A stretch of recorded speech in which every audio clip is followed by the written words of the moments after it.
Hi, it's the end of August, so time to wrap up the second half of the month.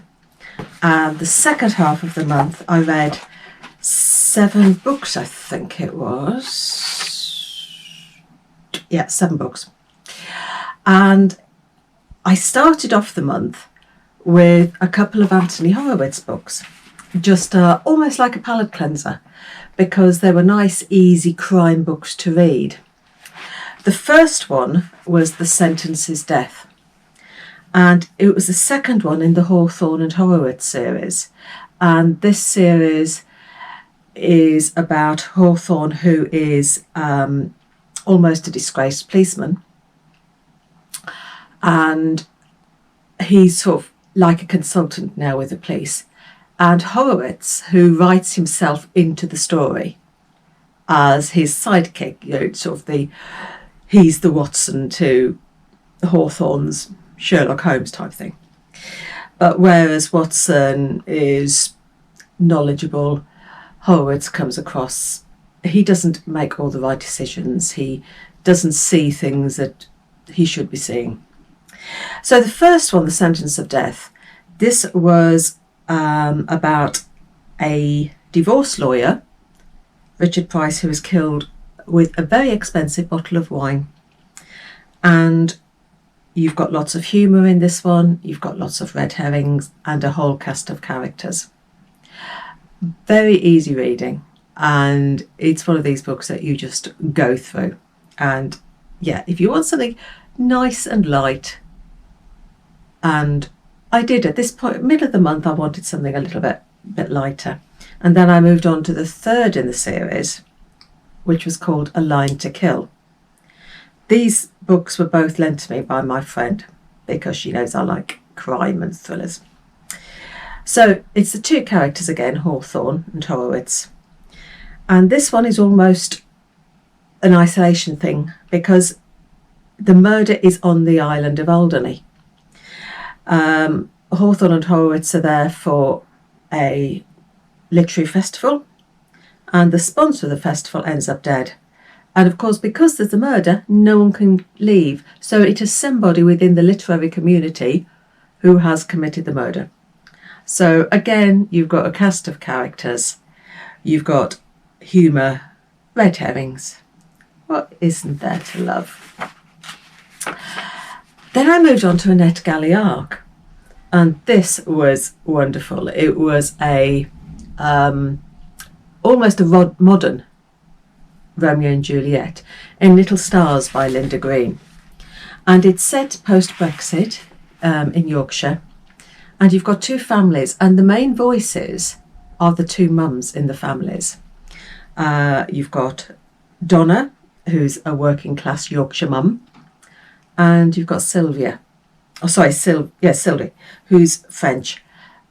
She's married a French Moroccan, and her son Rashid is just starting college, and Donna's daughter Jodie is just starting college.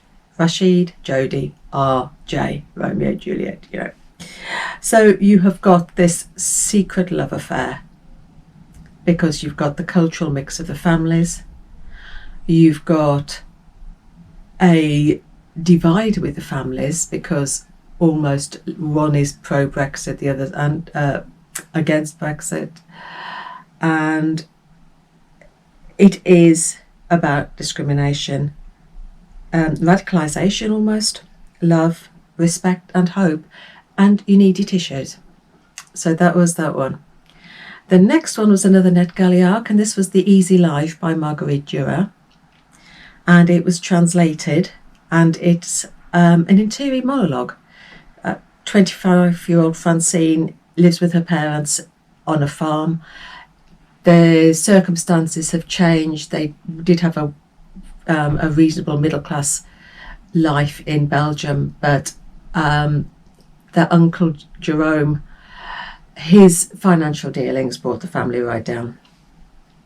So it starts off with a death. It starts off with Jerome's death, and you have Francine and her interior monologue about the death, about her life, about whether she lives a boring life, because everything changed for the family when they moved to the farm. When there's a second death, we go to the second part of the book where she has been sent away to recover, to get her head into order.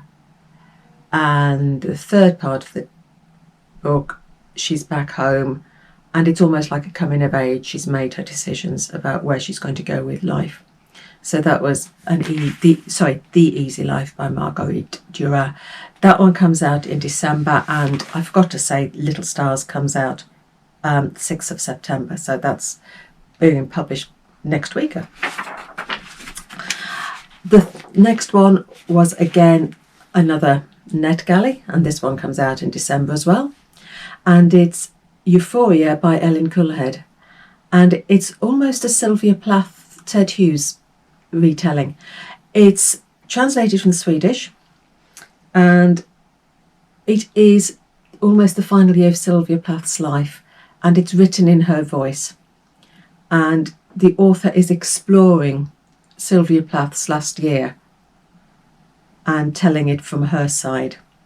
She's pregnant with the second child, and it describes her frustrations at not being able to write, her frustrations because her husband is always writing himself and not giving her any space to write, and he's also started an affair. And it's about her love, her passion, and her hatred. So that was Euphoria, and it comes out in December. The next one was another one that my friend lent me, and it's Rattle by Fiona Cummins. And this is the first of a duology. And it's multiple viewpoints, it's a thriller, and it's a serial killer who is so creepy, really, really creepy. And he's almost faceless. You don't know anything about him until a good halfway of the book. You hear his voice, but you don't know who he is. You don't know what he looks like. He's faceless, he's nameless, but he's there in the background. And it is so creepy. And it's to do with children. He's abducting children. Very, very tense read. And violence, fear, and there are triggers in here for children and insects. If you're not into insects, maybe don't pick this one up. And the final one that I read this month, I finally got my hand on another one from the book A Long List, and it's The 7 Moons of Maali Almeida. And whoa, this is so good. This was my only 5-star in this second half of the month. And oops, I dropped my bookmark.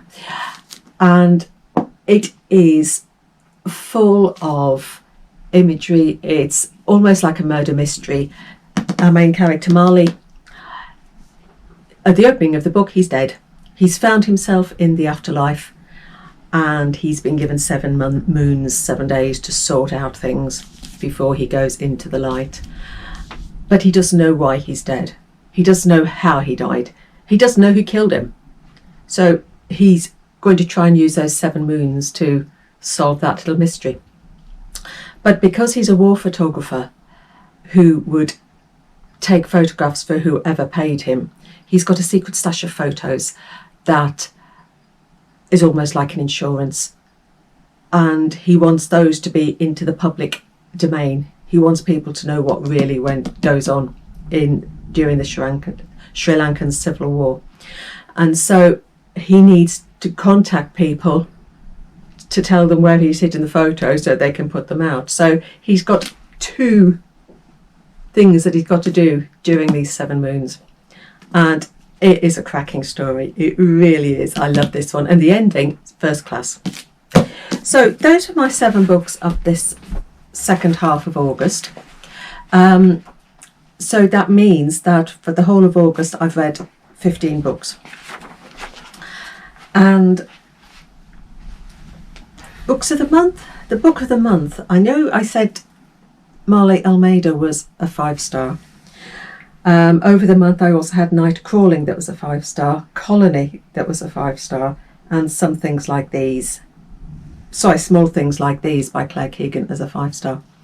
So 4 in the month were 5 stars, but my book of the month, I'm going to go for the Claire Keegan Small Things Like These, because it might be a very, very short book, but there is so much in there and it is so powerful.